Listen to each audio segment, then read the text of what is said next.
Vamos orar e então vamos começar a mensagem dessa noite.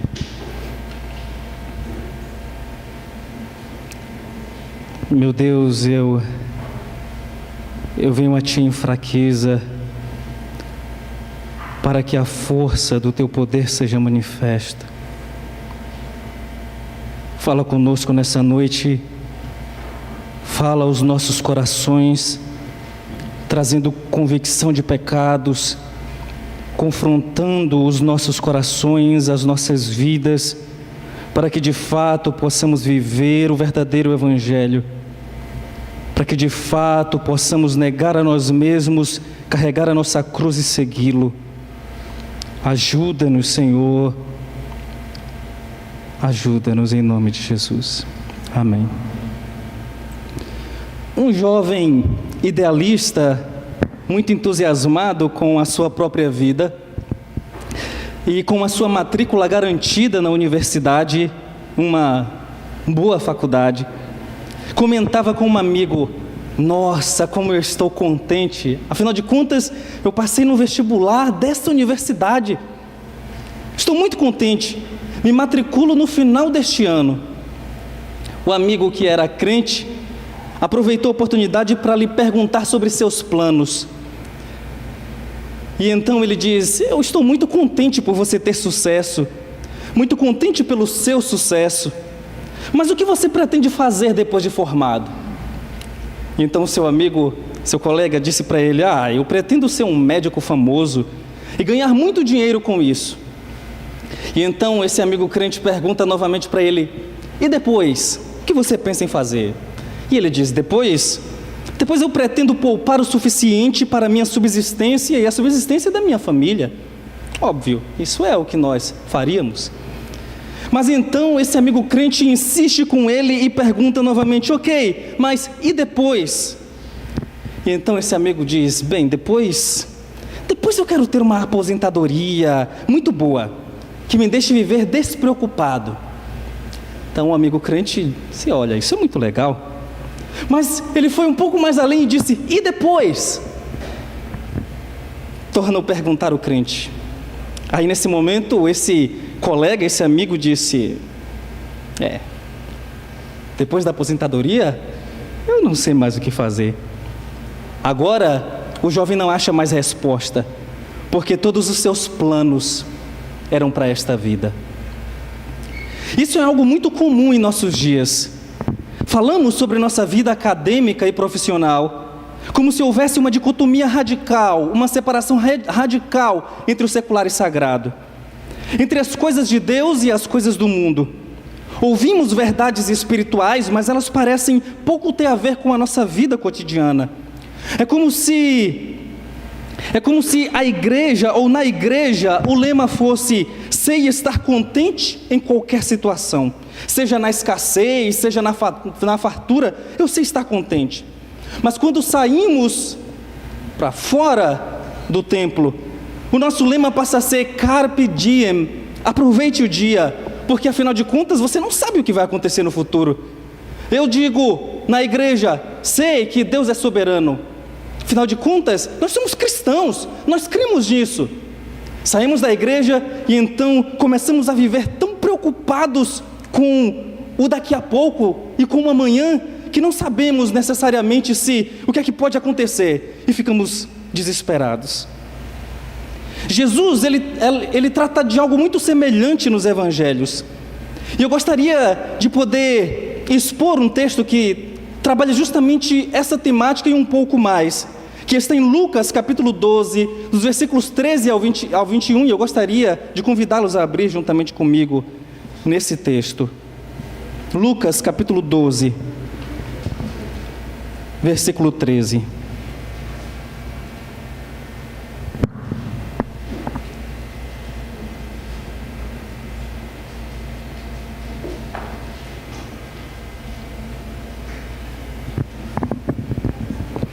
Evangelho segundo Lucas, capítulo 12, a partir do versículo 13, diz assim: nesse ponto, um homem que estava no meio da multidão lhe falou: Mestre, ordena meu irmão que reparta comigo a herança. Mas Jesus lhe respondeu: Homem, quem me constituiu juiz ou partidor entre vós?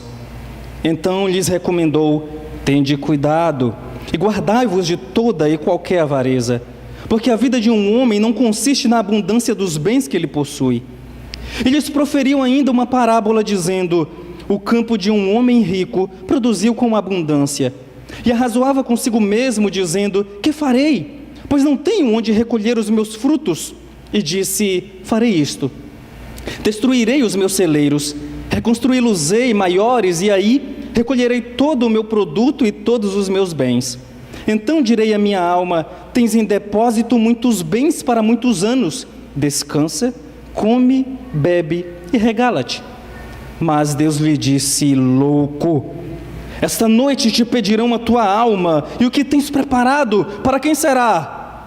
Assim é o que entesoura para si mesmo e não é rico para com Deus.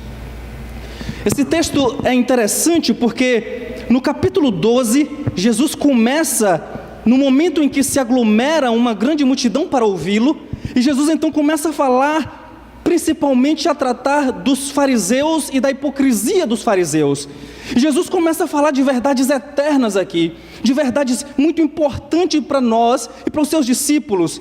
E ele fala do Deus soberano que existe, como nós vemos no versículo 5. Eu, porém, vos mostrarei a quem deveis temer. Temei aquele que depois de matar tem poder para lançar no inferno. Sim, digo-vos, a esse deveis temer. Jesus então começa a falar do Deus que, além de ser soberano, é sustentador de todas as coisas. Versículo 6. Não se vendem 5 pardais por 2 asses, entretanto, nenhum deles está em esquecimento diante de Deus. E nenhum deles está em esquecimento diante de Deus, porque o Deus que é soberano é o Deus que sustenta e que preserva todas as coisas. Mas ele não somente fala desse Deus soberano e sustentador, mas também de um Deus que é onisciente, no versículo 7. Até os cabelos da vossa cabeça estão todos contados, não temais, bem mais valeis do que muitos pardais. Ele então fala de outras verdades, como sobre o Espírito Santo, seu status de divindade, sua obra. E então, enquanto Jesus está falando tudo isso, aparece um homem dentre a multidão e começa a falar da morte da bezerra. Começa a falar de algo que não tinha nada a ver com o que Jesus estava tratando anteriormente. É como se Jesus estivesse aqui falando sobre verdades muito profundas e muito importantes, e os seus discípulos estivessem lá prestando muita atenção naquilo que ele estava dizendo, e de repente aparece um homem dizendo: Jesus, fala com meu irmão para ele repartir a herança comigo. Parece que esse homem não liga para verdades espirituais. Ele só queria receber a bênção dele e partir. Isso é muito estranho, mas ao mesmo tempo muito comum, o que tem acontecido, o que aconteceu e que tem acontecido também em nossas igrejas. Porque muitas vezes nós vemos pessoas não preocupadas com verdades espirituais, mas preocupadas apenas com o que eles podem receber de Deus, apenas com as bênçãos que podem receber de Deus e não com o abençoador mesmo. E de fato, então Jesus, quando ele ouve esse pedido desse homem, Jesus trata-o com aspereza. Ele diz: homem, e a ideia de homem aqui não é uma ideia de carinho, não é uma ideia de proximidade, mas uma ideia de distância, como se dissesse: eu não te conheço, não sei quem é você. Porque, versículo 14, quem foi que te constituiu, ou que me constituiu juiz, o partidor entre vocês, para que você me peça para que o seu irmão reparta comigo com você a herança, para que eu ordene a seu irmão que faça isso? Aqui nós temos pelo menos 2 razões para Jesus não atender ao pedido do homem. O primeiro é que Jesus não apoiaria a visão que os judeus tinham naquela época sobre o Messias. Lembrem-se que os judeus estavam esperando o Messias que haveria de vir para ser juiz, para ser governador, para ser rei. E Jesus não tinha vindo na sua primeira vinda para isso. Ele veio para servir, ele veio para morrer e ressuscitar. Ele veio para ser o servo sofredor. E vocês percebem isso não apenas entre o povo daquela época, mas até mesmo entre os discípulos. Lembram que quando Jesus pergunta aos discípulos: quem vocês dizem que eu sou? os discípulos dizem, ou Pedro se levanta e diz: tu és o Cristo, o Filho de Deus. Mas logo depois que Pedro diz isso, Jesus fala sobre a sua morte, o que ele deveria sofrer, e então da sua ressurreição. E o que é que Pedro faz? Pedro diz: não, Senhor, isso não é possível, não tem como, eu não deixarei que isso aconteça. E então Jesus vai e repreende Pedro, porque na cabeça dos discípulos e na concepção do povo judeu, a ideia de que o Messias viria para governar, de que o Messias viria para julgar. E então Jesus tira logo essa ideia da mente desse homem, dizendo: quem foi que me constituiu juiz entre vocês? Mas a segunda coisa, a segunda razão para Jesus responder assim, é porque Jesus identifica no pedido de justiça desse homem um desejo pecaminoso. E aqui está uma coisa muito, mas muito interessante, porque o pedido desse homem não é um pedido ruim. Ele tinha um irmão, seu pai morreu, e muito provavelmente o seu irmão tinha ficado com toda a herança, e em vez de dividir essa herança com ele, o seu irmão ficou só para si com essa herança.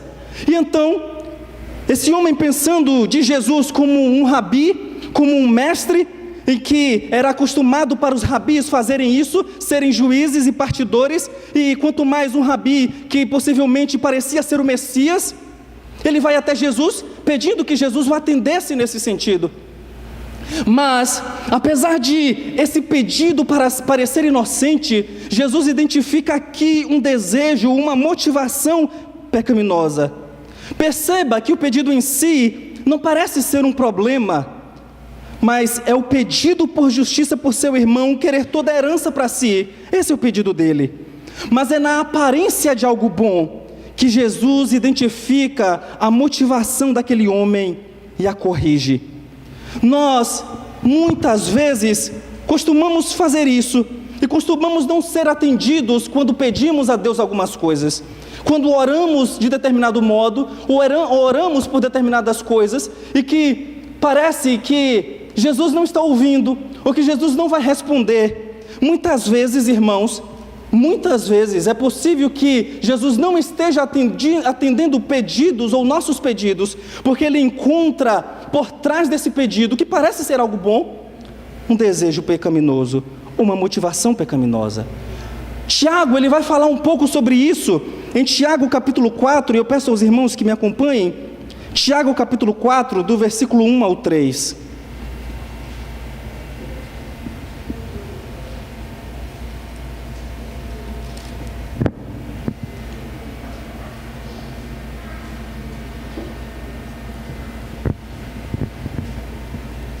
Tiago 4, versículos 1 ao 3, ele diz assim: de onde procedem guerras e contendas que há entre vós?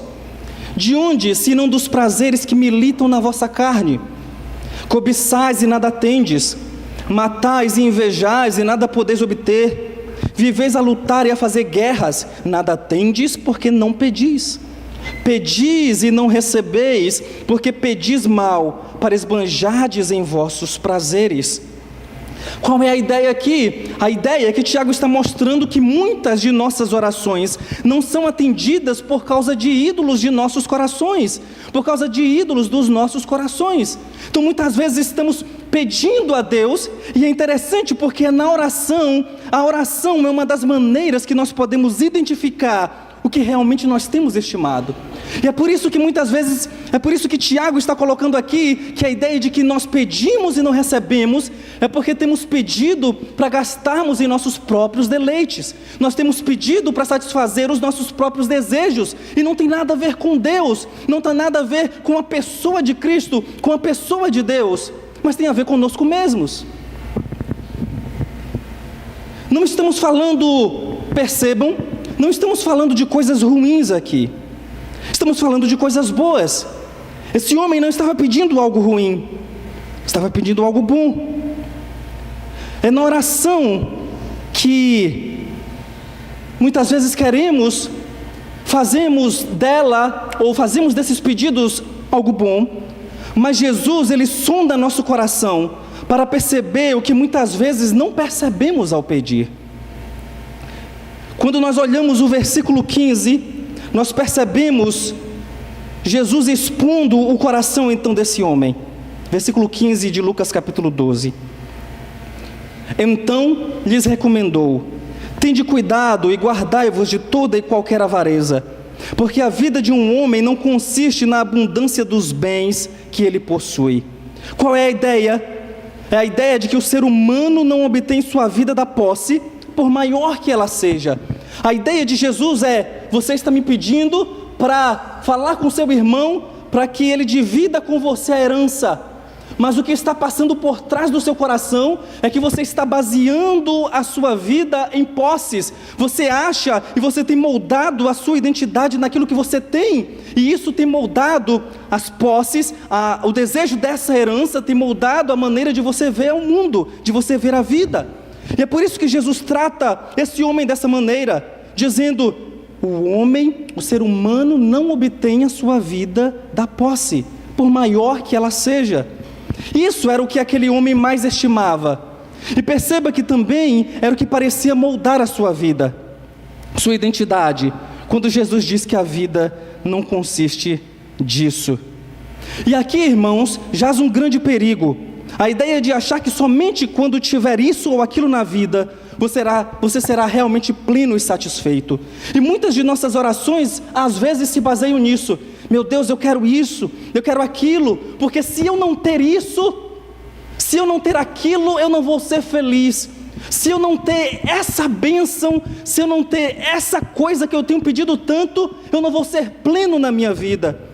E é justamente por pensar assim, ou justamente por orar dessa maneira, que muitas vezes nós encontramos aquilo que nós temos estimado mais. E quando estimamos algo a esse ponto, nós deixamos de ter um pedido que era apenas um desejo, e esse desejo passa a ser uma necessidade. Então eu não oro mais como um desejo que eu gostaria que Deus atendesse, mas eu oro como sendo uma necessidade para mim, que se eu não for atendido, então eu estou perdido. E essa necessidade passa então a ser uma exigência.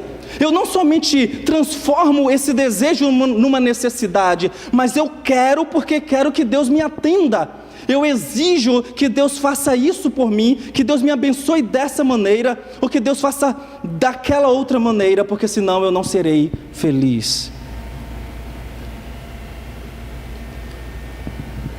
Quando nós pensamos assim, o que nós estamos fazendo é dizer para Deus quais são as nossas necessidades. Lembra que eu tratei um pouco disso hoje pela manhã na EBD. Estamos dizendo para Deus: Deus, as minhas necessidades são essas, e eu quero que o Senhor as satisfaça. Quando nós deveríamos perceber que Deus sabe melhor do que nós quais são as nossas necessidades, e nós entregamos a Ele o controle para que Ele satisfaça essas necessidades. Ao detectar a motivação do homem, Jesus volta-se para a multidão e dá um conselho em duas palavras: tende cuidado e guardai-vos da avareza. A avareza é a ambição excessiva e o desejo cobiçoso de adquirir mais do que você tem, ou que deva razoavelmente esperar. É como beber água salgada: quanto mais você bebe, mais sede você tem. E aqui se encontra um ponto importante. Um ponto importante. O desejo de se ter algo bom não é pecaminoso em si. O grande problema é quando tornamos esse desejo em necessidade e exigência.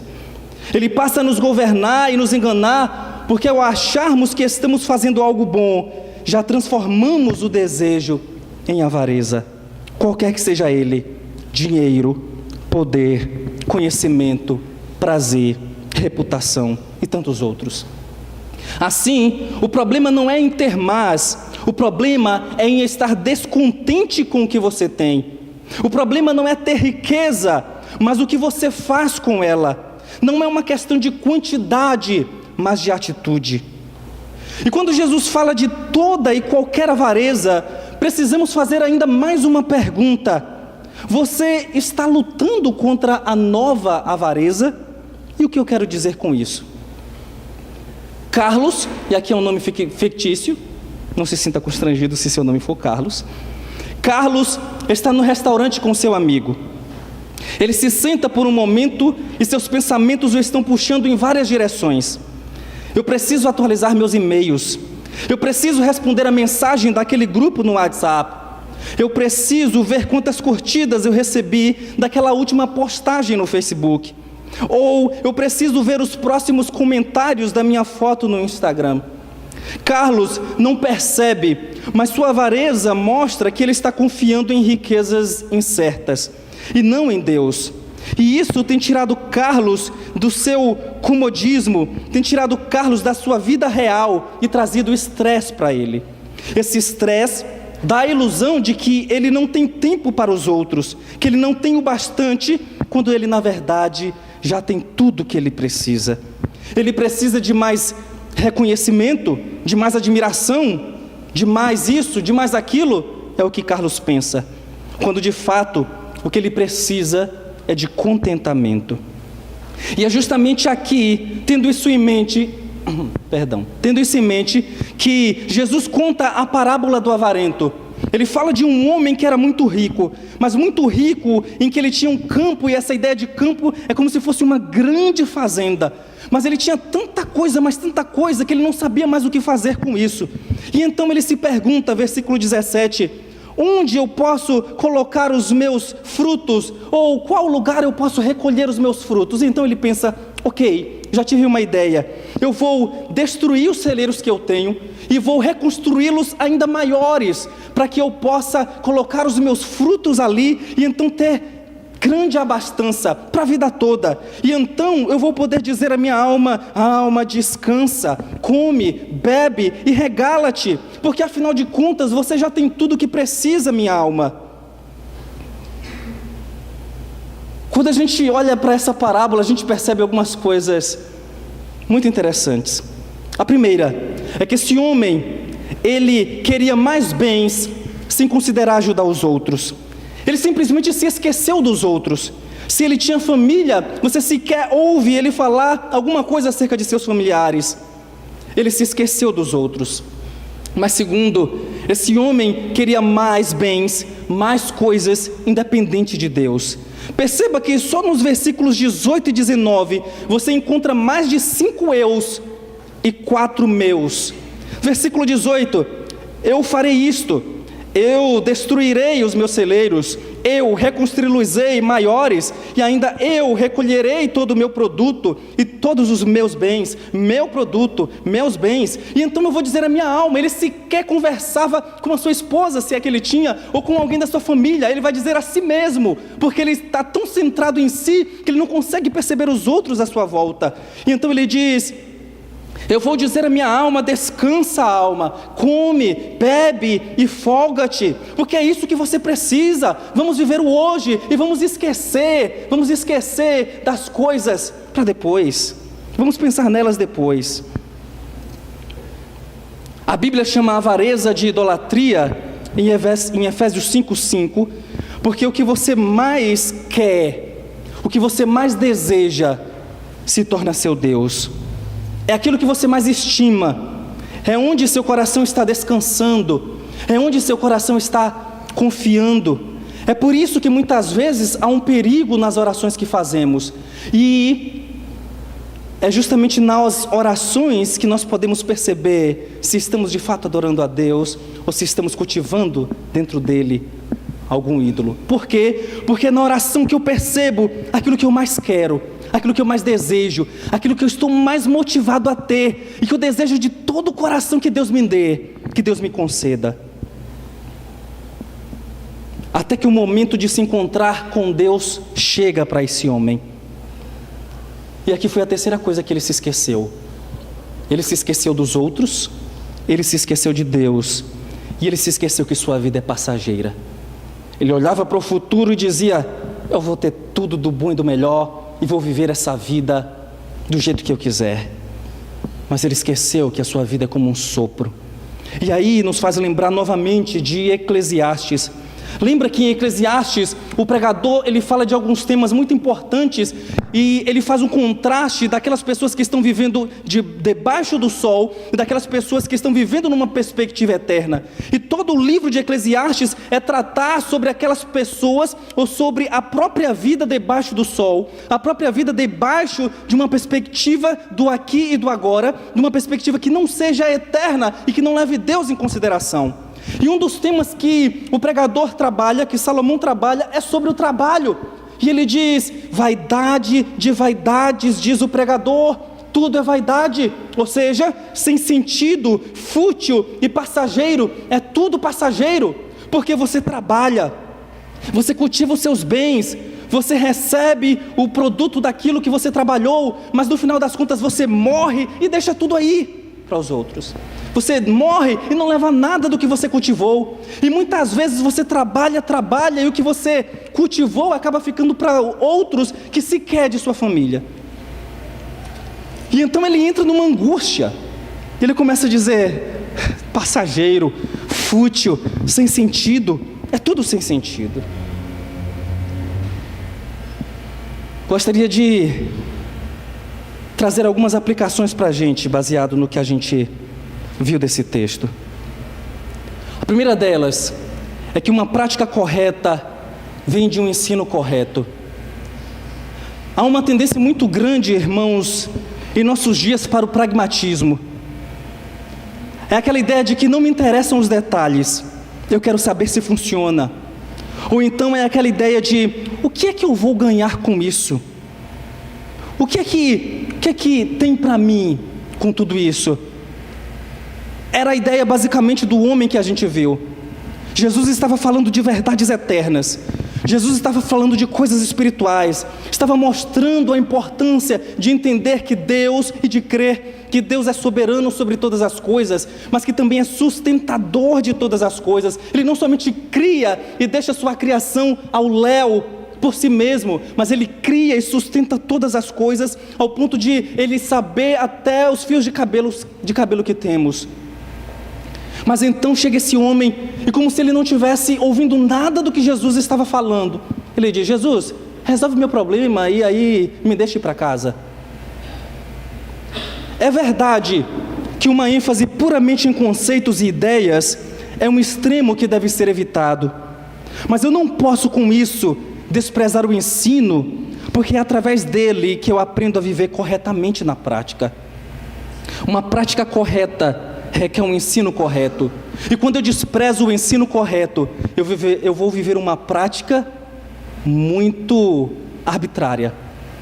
E pensem e percebam que até mesmo uma pessoa que se diz pragmática, que só quer saber do agir e não quer saber do ensino, ela de fato já está vivendo uma teoria.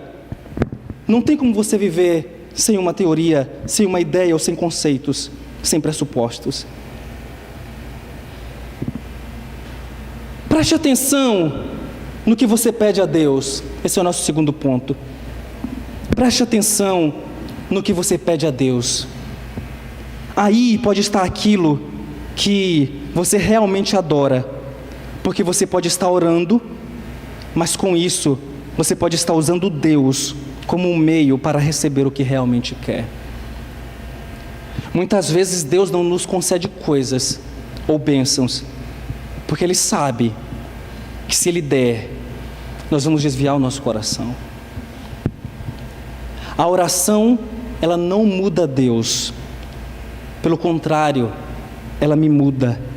Ela me conforma à vontade de Deus. Quando Jesus fala sobre Ele ser a videira verdadeira, em João 15, 7 e 8, Ele diz: se permanecerdes em mim, e as minhas palavras permanecerdes em vós, pedireis tudo o que quiseres e vos será feito. Nisto é glorificado meu Pai, que deis muito fruto. Alguns pegam esse texto e o texto que a gente leu em 1 João e pensam: ok, então se tudo que eu pedir vai ser concedido, então eu vou pedir qualquer coisa.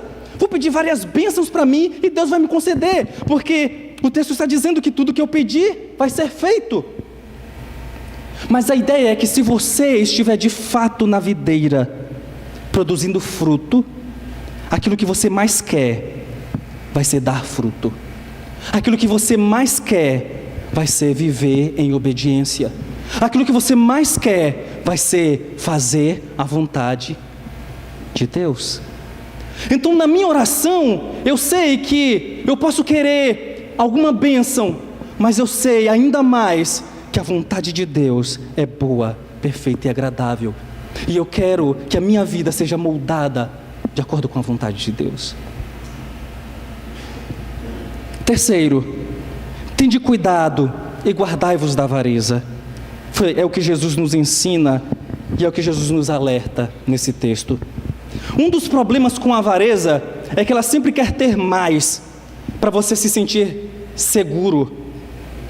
Por isso, João, de modo geral, chama a avareza de soberba da vida e diz que isso é amar o mundo. Lembra em 1 João que João vai dizer: não ameis o mundo e o que tem no mundo. A concupiscência da carne, a concupiscência dos olhos, a concupiscência da carne, a soberba da vida. E a ideia de soberba da vida, vida é no sentido de posses, de um bios, no sentido daquilo que você tem, daquilo que faz a sua vida material principalmente. Então, João nos alerta com relação à soberba da vida, e Jesus nos alerta com relação à avareza. Por quê? Porque no fim das contas, a avareza é agir por medo do futuro. Uma pessoa avarenta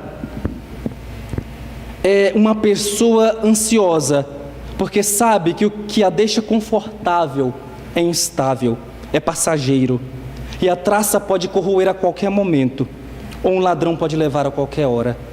Pense no seguinte: uma pessoa que é avarenta, ela vai estar sempre querendo mais. Por quê? Porque ela é insegura com relação àquilo que ela tem. Ela tem medo do futuro, e ela acha que vai encontrar conforto, que ela vai encontrar alívio, e vai encontrar estabilidade em ter mais coisas, e mais coisas, e mais coisas. E isso acaba levando essa pessoa à ansiedade. Isso acaba levando a pessoa à ansiedade. E se você for observar bem, é justamente por isso que Lucas entra com o texto seguinte, que se encaixa perfeitamente nesse contexto. Lucas está falando sobre como esse homem sobre a avareza, e no versículo 22, ele diz: a seguir, dirigiu-se Jesus a seus discípulos dizendo: por isso eu vos advirto, não andeis ansiosos pela vossa vida, quanto ao que haveis de comer, nem pelo vosso corpo, quanto ao que haveis de vestir. E aqui Jesus começa a traçar toda a ideia que ele também fala no Sermão do Monte, sobre a questão da ansiedade, do viver pensando no aqui e agora, e não confiar no Deus soberano que nós cremos. A ansiedade, irmãos, é o desejo de controlar algo que não pode ser controlado. Ela é bem diferente da expectativa. A expectativa, ela é acompanhada de confiança. A ansiedade é acompanhada do medo. Como resultado, tudo que importa para alguém assim é o aqui e agora. Isso é colocar Deus de lado e dizer que quem você realmente serve e confia é o que você pode ver. Por isso que o Novo Testamento chama isso de idolatria. Mas Jesus quer que vejamos a loucura de viver sem uma perspectiva eterna. A pessoa, quando começa a viver sob sua perspectiva, ou apenas numa perspectiva temporal, ela vive como sendo sua própria referência. Ela é o padrão da verdade, ela é o padrão do certo e errado, ela é o padrão do que é belo. Tudo gira em torno de si mesmo. O que as pessoas falam é sobre ela, o que as pessoas estão conversando ou se estão rindo é sobre ela, é por causa dela, é para ela. Tudo gira em torno da pessoa. Mas o grito de Eclesiastes volta a ecoar essas pessoas, dizendo efêmero, futilidade, sem sentido, é tudo sem sentido. O grande problema é que você começa a esquecer de que você é finito, de que nós somos limitados e que a vida é passageira. Você começa a esquecer de que você não está sozinho no mundo, e Deus te abençoa para que você possa abençoar outras pessoas. Quando nós não nos damos conta de Deus, quando nós o desprezamos como seu Criador e sustentador, nós então vamos nos deparar com Ele como seu juiz, como juiz um dia. E aqui está a grande coisa.